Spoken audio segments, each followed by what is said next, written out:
আসসালামু আলাইকুম।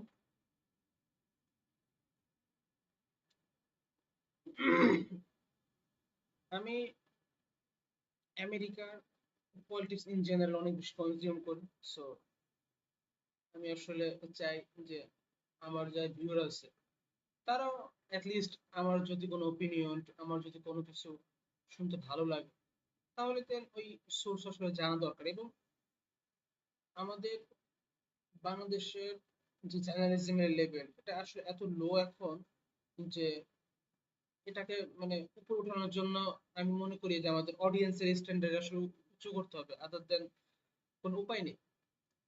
আমাদের যুদ্ধের সোর্স লিটারেলি ওয়েস্টার্ন মিডিয়া।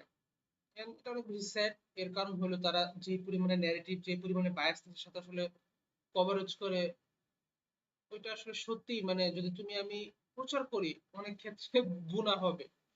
বিষয়টা এরকম, কারণ তুমি যদি আমেরিকার মিডিয়া দেখো, অলমোস্ট দুইটা পার্টির জন্য আসলে করেন। এখানে নিউট্রাল বলতে আসলে কোনো কিছু হয় না। ভিন্ন নেগেটিভ বিল্ড করার জন্য যারা এখন পুশ করতেছে, মাগা মুভমেন্টের ভিতরে আমেরিকার যেই ডোনাল্ড ট্রাম্পের যে মুভমেন্ট ছিল, রাইট উইং এর মুভমেন্টের ভিতরে এখন কয়েকটা ফ্র্যাকশন চলতেছে। এর ভিতরে একটা চলতেছে হইলো যেটা তোমার প্রথমে ছিল ইসরায়েলের সাথে খুবই ক্লোজনেস। এখন নিক ফুয়েন্তাস গ্রয়পার নামে এক তোমার তারা একটা মুভমেন্ট চালাইতেছে, আমেরিকা ফার্স্ট। ওইখানে আবার অনেক মানুষ জড়ো হয়েছে। সো দুই তিনটা ভিন্ন ভিন্ন ফ্র্যাকশন চলছে। আবার জেডি বেন্সের একটা ফ্র্যাকশন চলতেছে। But somehow JD bench, Tucker Carlson, যার রিয়াকশন আজকে আমরা করব। টাকার কার্লসন এক সময়, তার বাবা এক সময় সিআইএ এর হয়ে কাজ করতো এবং এটা ওপেনলি সবাই জানতো। ওই সময় এটা হলো ইরাক ওয়ারের সময়, এবং টাকার কার্লসন নিজেও কিন্তু প্রমোটার ছিল ইরাক ওয়ারের। বাট সাডেনলি লাস্ট 2-3 বছর ধরে দেখা যাইতেছে অনেক বেশি রাইট উইং এ তো গেছে একটা বিষয়। বাট সামহাও ওই এন্টি ইসরায়েলের যে একটা মনোভাব তৈরি করার চেষ্টা করতেছে আমেরিকার অডিয়েন্সের ভিতরে সিআইএ এর। কারণ দিন শেষে তারা এই পুরো ব্লকেরটাকে আসলে সরানোর চেষ্টা করতেছে আমেরিকার পলিটিক্স থেকে। এবং একটা পার্সন যখন কোনো কিছু বলে তার তুমি ধরে নাও যে এই মানুষটা এত বেশি আসলে ফেক, ওই সেন্সে যে তাদের পুরো কেরিয়ার কেসে সিআইএ কে আসলে সার্ভ কইরা। সো সাডেনলি তারা কোনো কিছু তাদের স্বার্থ ছাড়া আসলে করে না, এবং করার কথাও না। না জার্নালিস্টদের নামে না, নামে শুধু করতেছে। সো কার্কারসন, দেন ক্যান্ডিস ওয়েন্স, এই ধরনের বেশ কিছু ক্যারেক্টার আছে যারা এখন এন্টি ইসরায়েল একটা মুভমেন্ট চালানোর চেষ্টা করতেছে আমেরিকাতে। সো তারা, বা তুমি বলতে পারো, এন্টি ইসরায়েলের থেকে অনেক বেশি প্রো আমেরিকান, বা যেখানে তোমার আমেরিকাকে কনস্ট্রেন্ট করবে, আমেরিকাকে শুধু আমেরিকার সমস্যার সমাধান করার জন্যই পলিটিশিয়ান সিলেক্ট করবে, ওই ধরনের মানুষদেরকে আসলে পুশ করা শুরু করছে তারা সাডেনলি। সো এটা আসলে ভালো মন্দ দুনো দিকই আছে। দিন শেষে মুসলিমরা অনেক বেশি, স্পেশালি ওয়েস্টার্ন মুসলিমরা অনেক বেশি এখন সেলিব্রেশন করতেছে যে আমেরিকার বেশ কিছু ছোট ছোট উইং, বেশ কিছু তোমার বড় বড় পডকাস্টার, বেশ কিছু তোমার সেলিব্রিটি, বেশ কিছু তুমি বলতে পারো পলিটিশিয়ানরা না একটা ন্যারেটিভ বানানোর চেষ্টা করতেছে যে তারা অনেক বেশি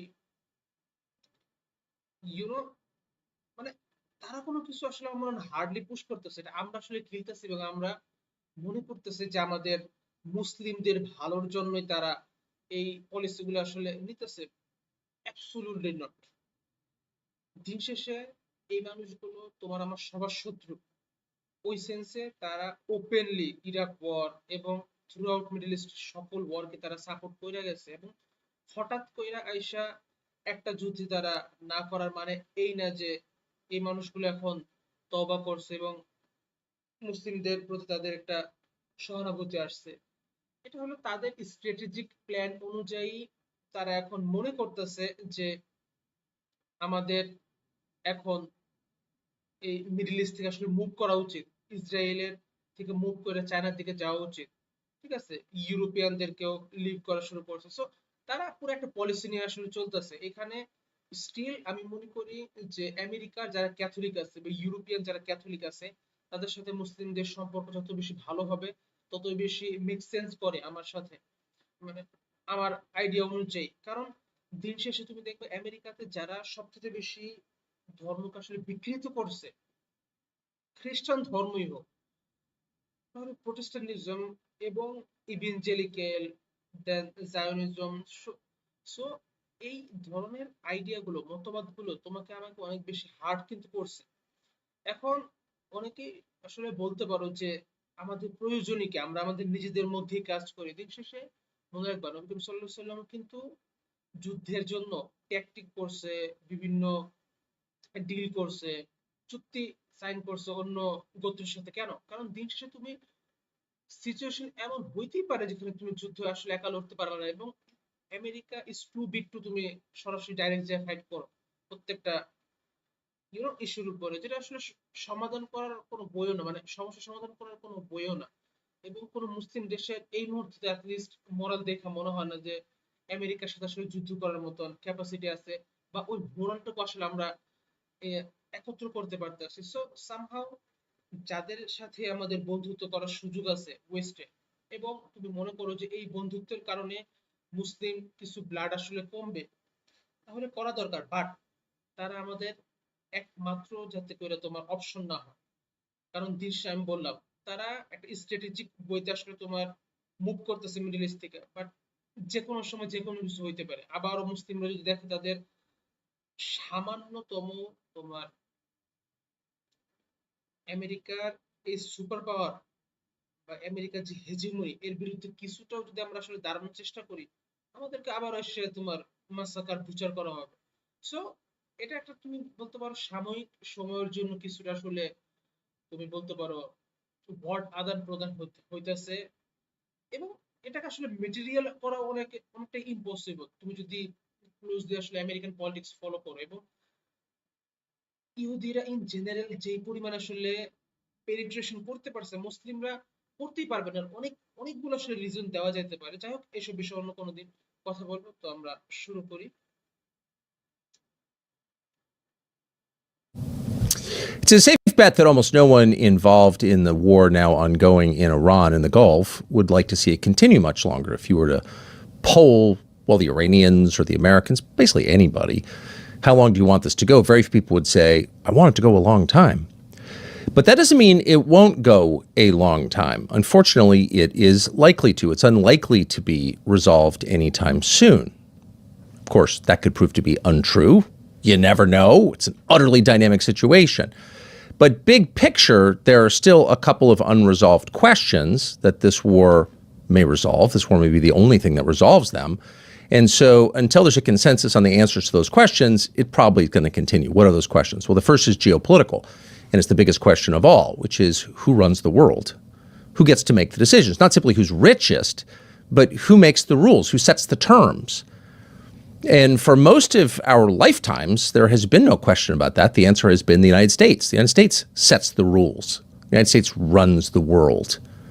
That's been true in the western half of the world since 1945, when the U.S. emerged stronger and richer than any other nation after the end of World War II. And it's been true since August of 1991, 35 years ago, after the collapse of the Soviet Union. The United States has reigned in a unipolar world. That's what they call it. There's just one pole. There's one center of gravity. There's one power center, and that's been the United States. But that has changed over the past several years, maybe decades, certainly since China was admitted into the WTO in 2001. Now it is a multipolar world. You've heard that phrase, no doubt, and that means there are at least a couple centers of gravity. Really, there are two. There's the U.S. and the constellation of states with which it's allied, and then there is, on the eastern hemisphere of the globe, China. And China is now a peer with the United States, at least, almost no matter how you measure it. Population, of course, much bigger. Military power, well, we're not quite sure, but certainly from a technological and industrial output standpoint, at least a peer.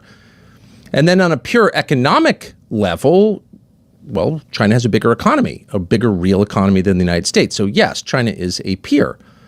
And so the question is, since you now have two countries that are roughly evenly matched, we think, we never do know until they come into conflict, but they seem roughly evenly matched, who gets to set the terms for commerce and diplomacy and everything else that happens on the globe? Well, if you were to reach a diplomatic solution, there would be, in effect, a power sharing agreement between these two countries. You take the East, I take the West. Here are the terms. But unfortunately, no such agreement, formal or informal, has been reached for a bunch of reasons. It's everybody's fault. But one of the reasons is almost nobody in Washington can get his head around the current, present, obvious reality, which is no, we don't run everything anymore. We are in competition, not necessarily in conflict, but in competition with this other country that's at least as powerful as we are, called China, different system, language, culture, etc., but at least every bit as powerful. And so you can't make unilateral decisions anymore. It's sort of that moment that many parents face when used to barking orders at their kids, they realize the kid is taller than them, and like it's a new relationship in some ways. You're always the parent, but you can't just bark orders anymore. That's pretty much where we are with China, or maybe a little past that, actually. And what we've noticed over the past several years is the total unwillingness, the inflexibility of Washington policymakers to just acknowledge the reality. And instead, even as we speak, there's probably some symposium underway in Washington about what will we do if China invades Taiwan. Well, of course, from China's perspective, Taiwan is part of China. It's just sort of run off for the past 75 years, but it's still part of China. That's their view. And the United States, of course, isn't in a position to stop the reclamation of Taiwan. Let's stop lying. And yet only in D.C. is that not obvious, which is to say people in Washington are still acting like they're running everything unopposed, but they're not. And the rest of the world is looking on and thinking at some point, you got to knock it off and face reality. Now, there are a lot of people in the United States, me included, who would like to live in a unipolar world. It's way less fun to be constrained, to have to come to terms with another country before you make a decision. No one wants to do that. No one wants to be challenged. But again, it's sort of not up to us or anyone the moment that you live in. You're not in charge of reality, actually. And so this is the reality we live in. And the question is, are we going to come to terms with it in a reasonable way, or are we going to be forced through use of arms to face that reality? And it looks increasingly like the latter. Unfortunately, that is not the way to settle matters like this, because you can emerge greatly diminished from those contests and find yourself in a much weaker negotiating position. Better negotiate while you're strong than when you're weak. But our leaders weren't wise or farsighted enough to do that. Seized by hubris, they were dictating terms, sort of like Baghdad Bob. It's sad, actually. No reason to laugh about it. But that is one of the questions now being decided in Iran. Why Iran? Well, because these questions are always decided by proxy. No two great powers want to go to war with each other, of course, especially in the nuclear age, because that could mean simultaneous elimination, and no one wants that, at least consciously. And so typically these things play out in third countries, like Vietnam famously, or Afghanistan for both the Soviets and the United States, or Korea, and now Iran. Iran, which is part of an alliance that includes the other big powers, Russia and China. So they may not be explicitly weighing in, which is to say they're not fighting alongside the Iranians yet, but they're certainly on Iran's side, and they're certainly helping in a multitude of ways, one expects. And a lot for them rides on the outcome. And because it does, it makes it harder to settle this thing. So that's the geopolitical, very obvious overlay here. That's why this is not just a debate about whether the Ayatollah has nuclear weapons. Stop. It's much bigger than that and much more serious than that. And the consequences are much more profound than that. So that's the first. But there is another layer that most Americans are not aware of, but much of the rest of the world is highly aware of. And that is a religious layer.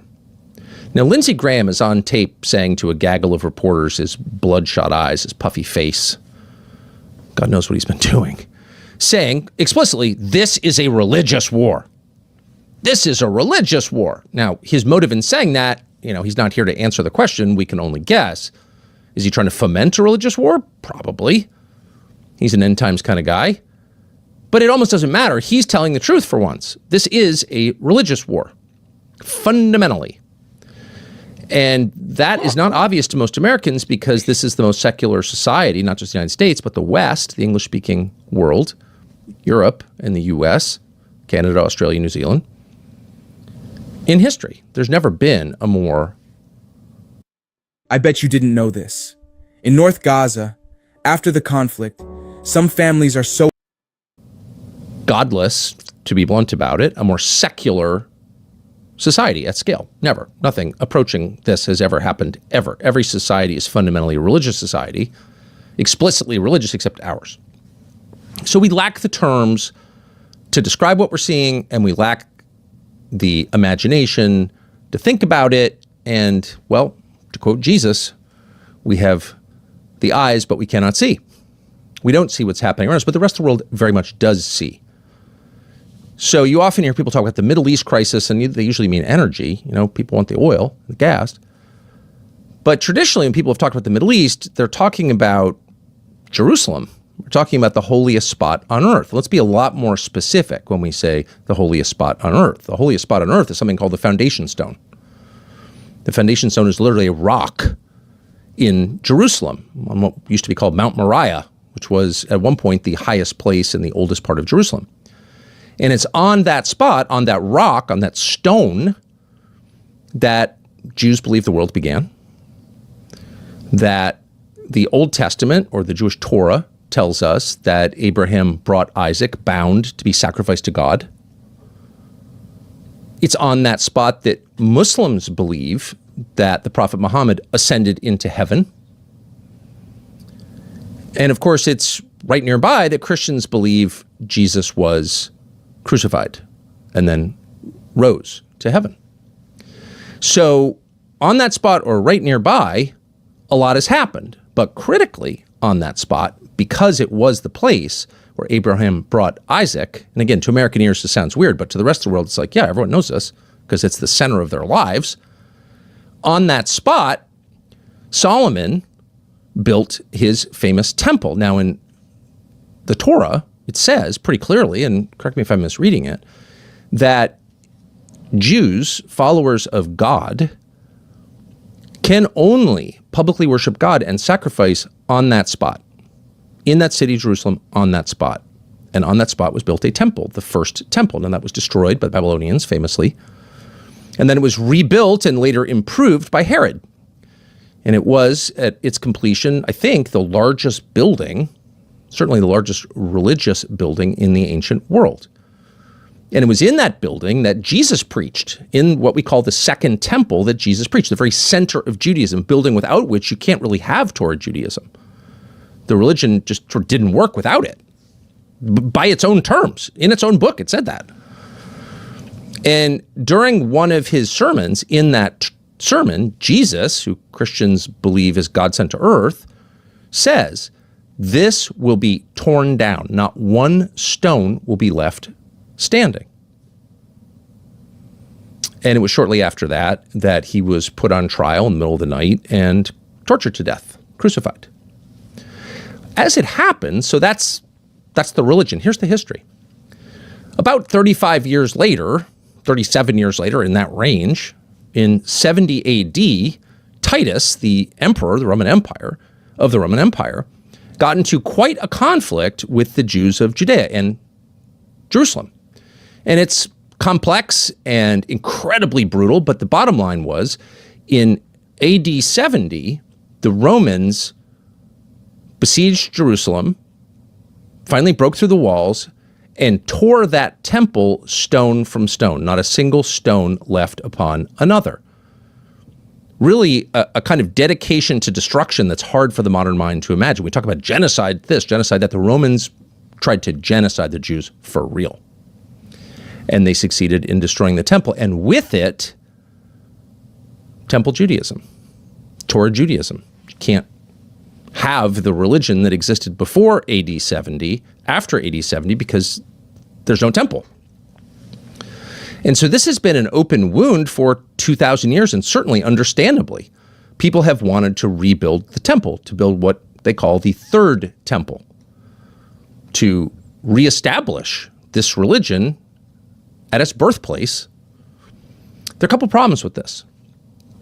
One, exactly 500 years after Titus destroyed the temple in AD 70, In 8570, a man called Muhammad was born in Mecca and built one of the world's great religions, the world's second largest religion, as it stands today, in a very short period. His name was Muhammad. He was born in Mecca. He died in nearby Medina. But in the meantime, he built or inspired the building of, within 50 years of his death, one of the great religious monuments in the world, certainly one of the prettiest, called the Dome of the Rock. And it's in Jerusalem on Moriah, in fact, built over the foundation stone. And if you've ever been to Jerusalem, or if you've ever seen photographs of it, you will remember vividly a gold dome. It's called the Dome of the Rock. Why is it called that? Because there's a rock underneath it, the foundation stone, that is built on the site of the Second Temple. And that's in what's known as the Al-Aqsa complex. There's a mosque next door called the Al-Aqsa Mosque. And that spot is one of three holy places, apparently co-equal holy places, in Islam: Mecca, Medina, Dome of the Rock, Al-Aqsa. So that is at the very center of Judaism. I mean, physically the center of Judaism, that spot, that exact spot over the foundation stone, and Islam. And it has been occupied by a mosque. A mosque has been sitting there since the 7th century, since the late 600s. Amazing. You may be dimly aware of this. Now, why go on at length about this? Because now is the moment, right now, like this week, is the moment that some people, not a huge number, most people, Christians, Jews, Muslims, are not fully aware of all this, but some people are highly aware of it and would like to begin the process of tearing down the Dome of the Rock, tearing down Al-Aqsa Mosque, and rebuilding the Third Temple. Now, there are a lot of things to say about this, about its likelihood, the potential effects of it. But first, just a quick side note on the theology of this from a Christian point of view. Now, it was Jesus who said this temple will be torn down, shocking everyone around him. If it's in the Gospels, it's in at least a couple of the Gospels. And the people who heard it just couldn't believe it. And of course, the people running the temple, the Pharisees and the Sadducees, were gravely offended by it. Why wouldn't they be? But then it happened. Less than 40 years later, it actually happened. He was right. He called it. And so from a Christian perspective, he did that. God called for the destruction of the temple. And as Jesus says plainly in the Gospels, I'm the temple. I'm the temple now. The temple will be rebuilt after 3 days. When I'm resurrected, I am the new temple. Says that. But there has been at least one attempt in the last 2,000 years to rebuild a physical third temple. And it happened in the 4th century. And it happened, without getting too far afield, shortly after the death of Constantine. Now, Constantine was the 4th century Roman emperor who converted to Christianity and very famously turned the Roman Empire Christian, thereby spreading Christianity basically instantly across the West, where it's remained, more or less, ever since. That was in the 300s, the 4th century. Now, his nephew became emperor not long after he died, and his name was Julian, referred to very often by Christian historians as Julian the Apostate. And he was an apostate. He was the last non-Christian emperor of Rome, of the Roman Empire. And he had been born a Christian apparently, but he was a fairly enthusiastic pagan, polytheist, and very aggressively opposed to Christianity. And for that reason, Julian the Apostate decided in 363 to rebuild the Third Temple. So it has been tried. For those who are thinking, could this ever happen? Oh, it happened. They tried to rebuild. He spent a ton of money doing it in 363. Inflation makes credit card statements particularly scary. You work 40, 50 hours a week just to buy groceries and gas, things you used to be able to afford without thinking that much about it. Then the banks charge you 20% interest. If the system is designed to keep you underwater, it's working, but there's another option. Our friends at American Financing are doing something the big banks despise. They are helping people. Mortgage rates in the 5s, supporting the American dream of homeownership, and they're showing homeowners how to take their hard-earned equity to wipe out high-interest debt. Now, we're against debt in general, but in this economy, most people have no choice at all. So don't go bankrupt, enslaving yourself to a lender. Average savings are about $800 a month, and it takes only 10 minutes to talk to a salary-based mortgage consultant. No upfront fees or obligation to see how much you can save. Give American Financing a call, 800-685-5696. That's 1-800-685-5696, or visit americanfinancing.net/Tucker, America's home for home loans.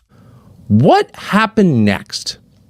Well, let's read the account of the only attempt ever made at rebuilding the Third Temple. And this comes from a personal friend of Julian the Apostate who wrote it contemporaneously. And we still have it, amazingly, all these years later. I'm quoting. Julian thought to rebuild at an extravagant expense the proud temple once at Jerusalem, and committed this task to Alypius of Antioch. Alypius set vigorously to work and was seconded by a governor of the province. When fearful balls of fire breaking out near the foundations of the building continued their attacks till the workmen, after repeated scorchings, could approach no more. And he gave up the attempt. By the way, just a few months later, Emperor Julian the Apostate, was killed. You know what he was killed doing? Invading Iran. Literally invading Iran in 363. Yeah, he was killed doing that. So it was during his invasion of Iran that he decided to rebuild the temple. You can't make this up. And we're not making up. It's real. And by the way, there was an earthquake at the same time. There are many accounts of what happened when they tried to rebuild it. And all of them describe the earth rending and flames coming out. And it all sounds kind of spooky and supernatural. Like it's just too perfect, right?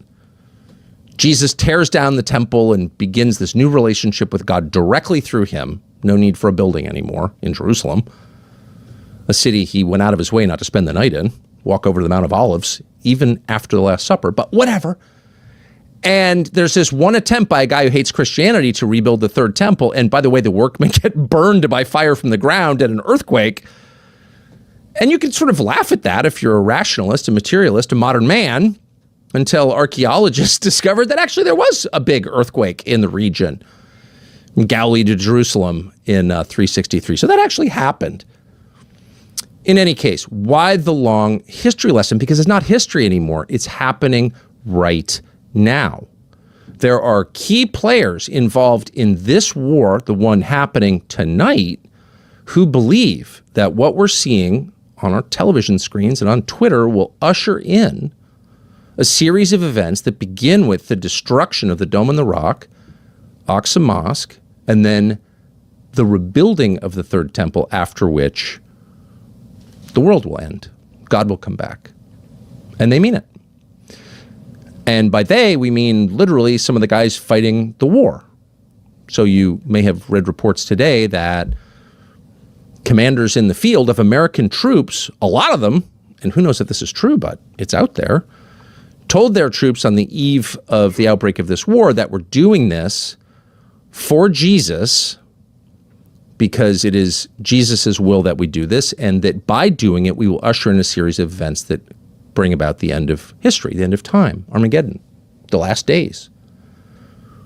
It's hard to believe that's true, especially since, by the way, there are 1 million Christians in Iran. So if you were doing this for Jesus, presumably you would go out of your way not to hurt his followers in the country you're attacking. Did the U.S. government or any government make any attempt to spare the Christians? Are we making an attempt tonight? Of course we're not. And of course, when the smoke clears, ultimately we will find out, just a guess, that Christians suffered disproportionately in this, as they do all wars, from the Iraq War to the bombing of Nagasaki, the seat of the Christian church in Japan, et cetera, et cetera. Christians have a way of dying disproportionately in these wars, which tells you something about their real motive. But in any case, there was a spate of stories suggesting that U.S. commanders told their troops they were doing this for some weird anti-Christian reason posing as Christianity. But it's not just the U.S. side. Here's an IDF soldier, apparently an American by his accent, describing why he's at war. Watch this. They call this operation the Swords of Iron. But what are we really fighting for? We're fighting for the right of the Jewish people to exist, be Jewish, practice their religion, and be free. And one day our true leader will come and we'll be united as the whole Jewish nation so we can rebuild the Beit HaMikdash. Beit HaMikdash, probably mispronouncing it. That's the Hebrew term for the temple, the third temple. We are doing this so we can rebuild the temple. Now, you'll notice he's pulling off patches on Velcro on his IDF uniform. These are not civilian clothes. This is the uniform of the government of Israel, of its military.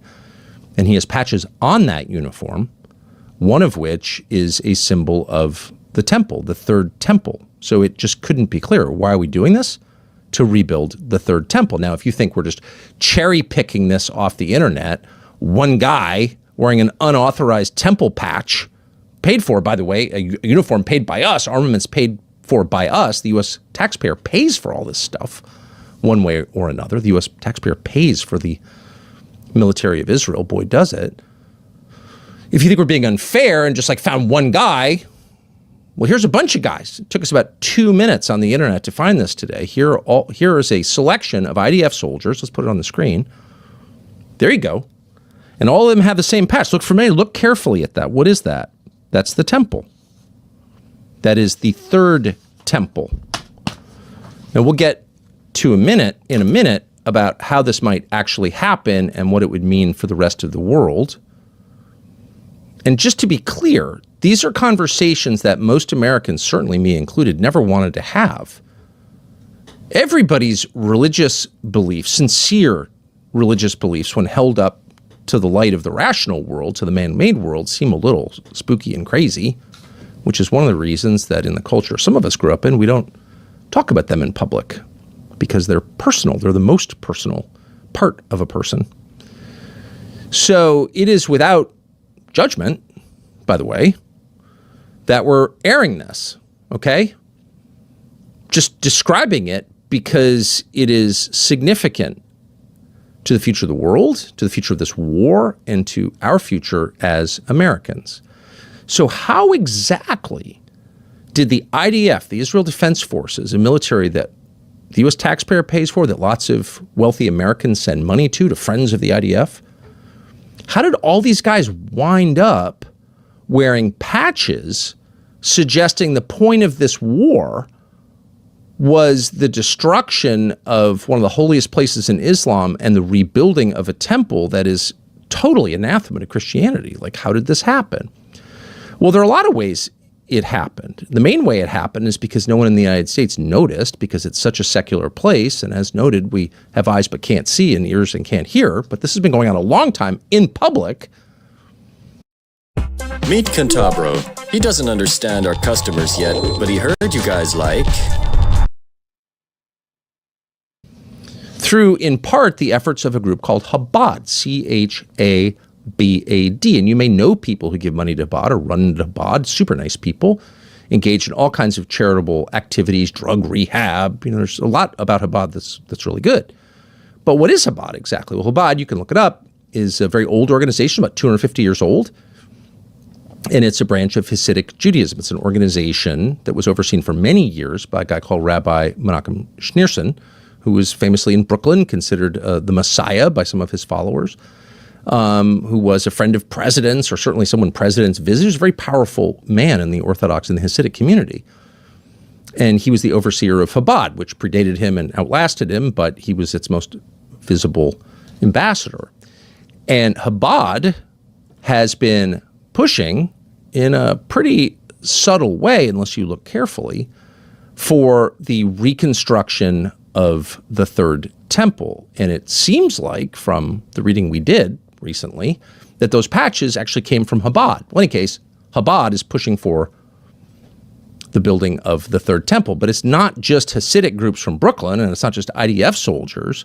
There are, amazingly, a lot of American evangelical leaders, Christian Zionists, whose main point is rebuilding the third temple. Now, how could an American Christian or any Christian call for the building of a temple whose inherent presence denies Christ, who said clearly, and Christians believe this, it's a core point of faith, I am the temple.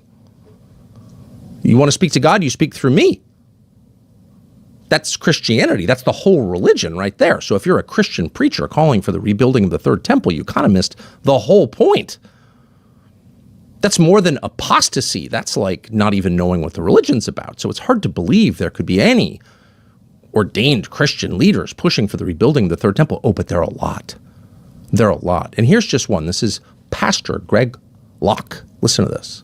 The Gaza Strip, which has now been cut off by Israel, and rightly so. They should have cut them off a long time ago. I don't care how insensitive you think I am to that. There's 6 doors in this church. You can leave anytime you want to. They've cut them off, electricity. They've cut off their water. They should have. Now, listen, I'm not for hurting anyone that's innocent. But anybody that supports terrorism is not innocent. You understand that? Israel should make the Gaza Strip a parking lot by this time next week. Destroy the whole thing.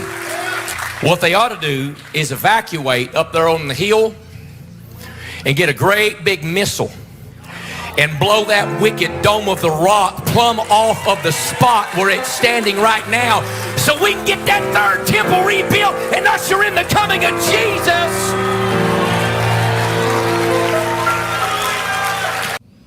Boy, it is embarrassing and shameful as an American Christian to hear that and to know that video is from a few years ago. It's been on the internet. No one bothered to highlight it. Most people weren't even aware this was going on. Oh, it's definitely going on. These are very common views. Seems obvious that Mike Huckabee has them, that a lot of the Christian Zionists, John Hagee, that you think just like Israel. They just like Israel a lot. No.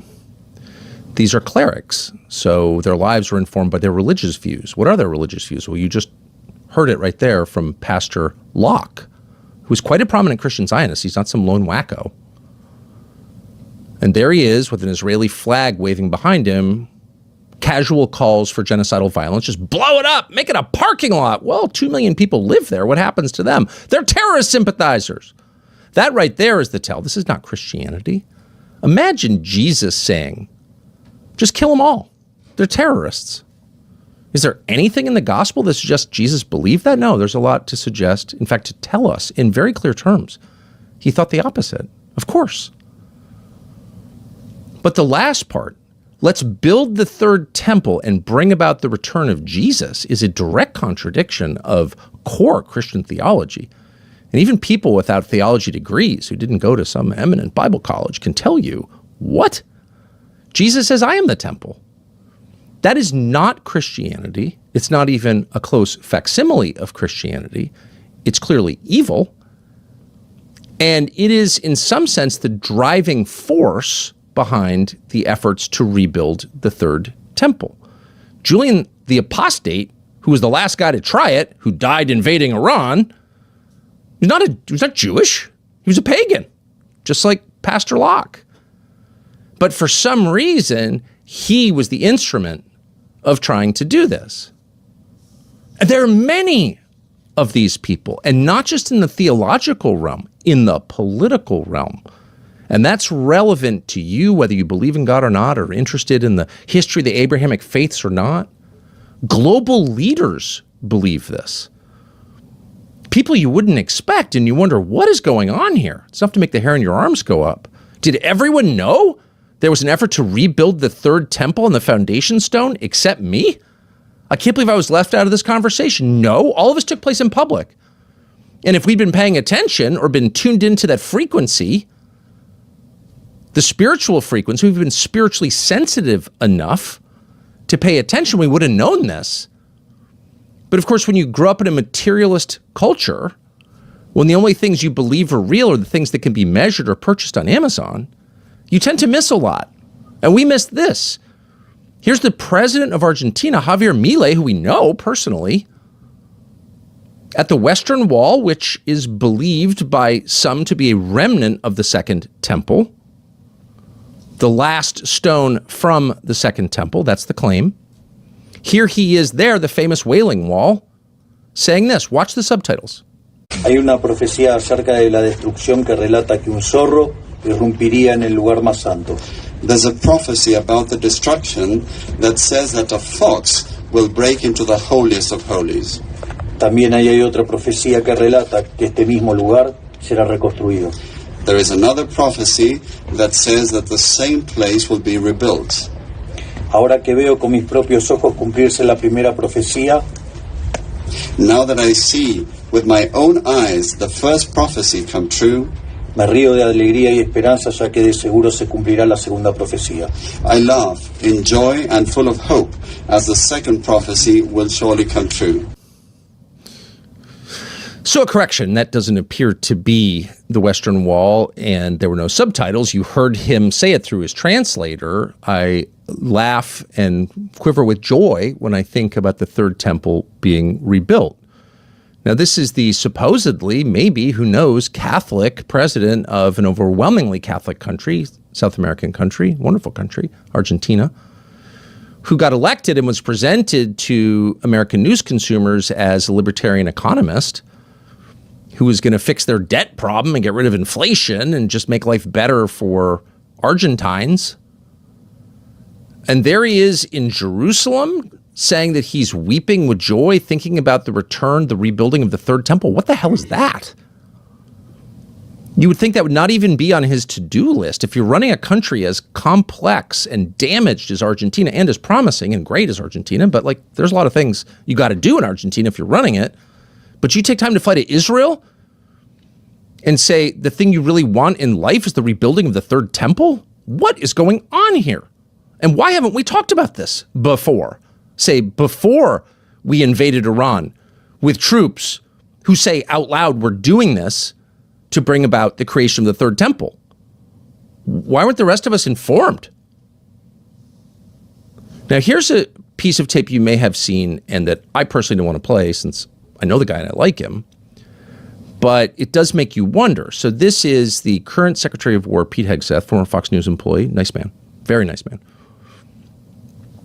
2018 in Jerusalem, and as someone who knew him well, I can tell you I had no idea that he had such evolved and specific and apparently very informed opinions on rebuilding the third temple, of all questions.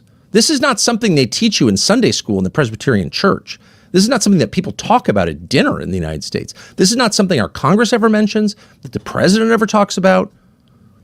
This is considered so esoteric and weird and crypto-historical and religious and kind of culty and what's Chabad and that no one ever mentions it. But here's Pete Hegseth, football player from Princeton, going on about it in a way that suggests he's thought a lot about it. This is 2018. Today, Jennifer and I and others had a chance to go see the Western Wall of the Temple Mount, the Western Wall tunnels, so much of the old city. And as you stand there, you can't help but behold the miracle before you.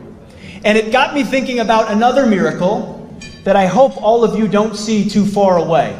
Because 1917 was a miracle, 1948 was a miracle, 1967 was a miracle, 2017, the declaration of Jerusalem as the capital was a miracle, and there's no reason why the miracle of the reestablishment of the temple on the Temple Mount is not possible.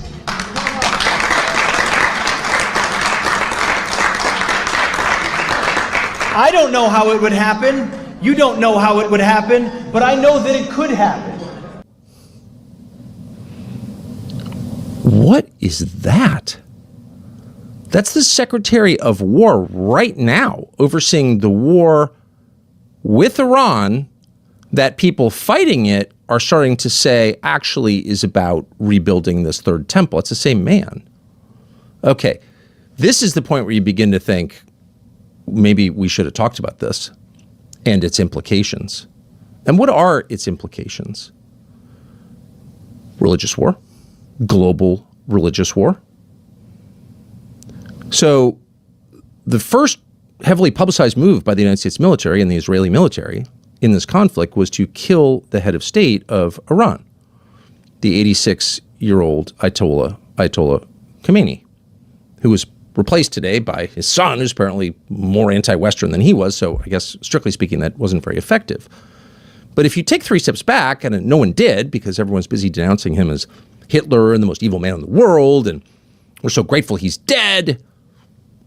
When was the last time the United States military, or the Israeli, working in conjunction with the Israeli military, killed the head of a world religion? Is that wise? It's not because we agree with all world religions. It's not an endorsement of Shia Islam. to say maybe we should pause before killing its 86-year-old leader. It is instead an acknowledgement that that might have consequences that affect the United States and Europe and the world, but particularly the United States, since we are the United States and we have children and hope to have grandchildren. And what will be the downstream effects for them when you kill a religious leader? Did killing the religious leader cripple their command and control structure? Were they unable to launch missiles and drones when we killed the 86-year-old Ayatollah? No, because he knew he was going to be killed. That's why he stayed above ground, apparently. He wanted to be martyred. Now, why would he want to be martyred? Maybe because he wanted a religious war. Why did we kill him? Maybe because we wanted a religious war. Now, why would we want that? Why would the Israelis, who got us into this war, everyone admits that now, sorry, why would they want that? Well, I don't know. Think about what would happen if this war leads to the destruction of the Dome on the Rock and the Al-Aqsa complex on Mount Moriah in Jerusalem, and we'll explain in a second how that could happen. শারীরিক দুর্বলতা কাটাতে ওষুধ নয়, শরীর চায় powerful খাবার, আর সেই powerful খাবারটাই হলো ফালা. A war that began with the killing of the head of Shia Islam. What would happen? Well, here are the numbers. There are about 15.5 million Jews in the world, total. There are about 2.5 billion Christians, and there are about 2 billion Muslims. So whatever happens next is not going to be a fight between the Muslims and the Jews, because 2 billion versus 15 million, not much of a fight. This is likely to be, if not brought under control immediately, or maybe it's too late, a war, a religious war, the one that Lindsey Graham just described, between Muslims and Christians. And it's not going to play out in the Middle East because this is a regional conflict, but as noted at the beginning, it's a global conflict where every big power has a stake in what happens. This will play out globally, and it'll play out in our cities. Islam is the fastest growing religion in the United States. There are not that many Muslims in the United States, what, 5 million or something like that? But it's the fastest growing religion. That's enough to cause problems. For sure, in Europe, 65 million Muslims, second biggest religion in every European country, fastest growing in every country. Australia, same thing, second biggest, fastest growing. New Zealand, same thing, second biggest, fastest growing. Canada, same thing. What happens in all those countries? Those Christian, Western, white countries. What happens there? If there's the religious war that Lindsey Graham and clearly the Israeli government and some in our government are hoping for, what happens? Those countries suffer more than they have suffered. And so it's possible that the real target here, it's just possible, it's throwing this out there, is not the mullahs in Iran. It's us, as it always has been. But don't take our word for it.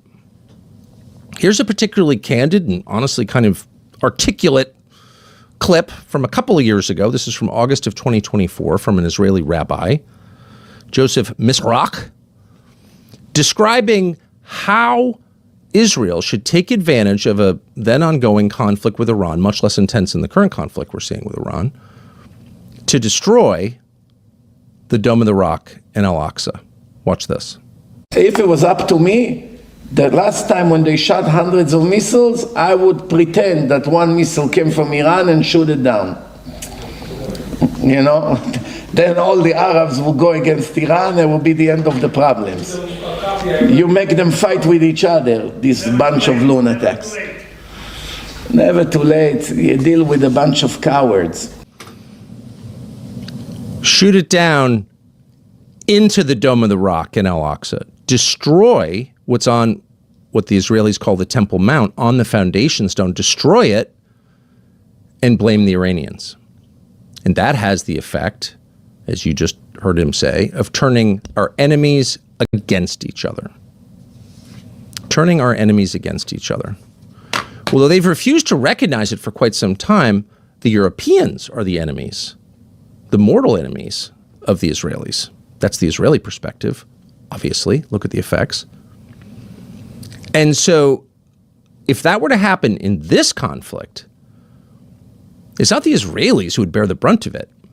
It's the Europeans, it's the Canadians, it's the Australians, and it's us and it's the Russians. 20% of Russia is Muslim.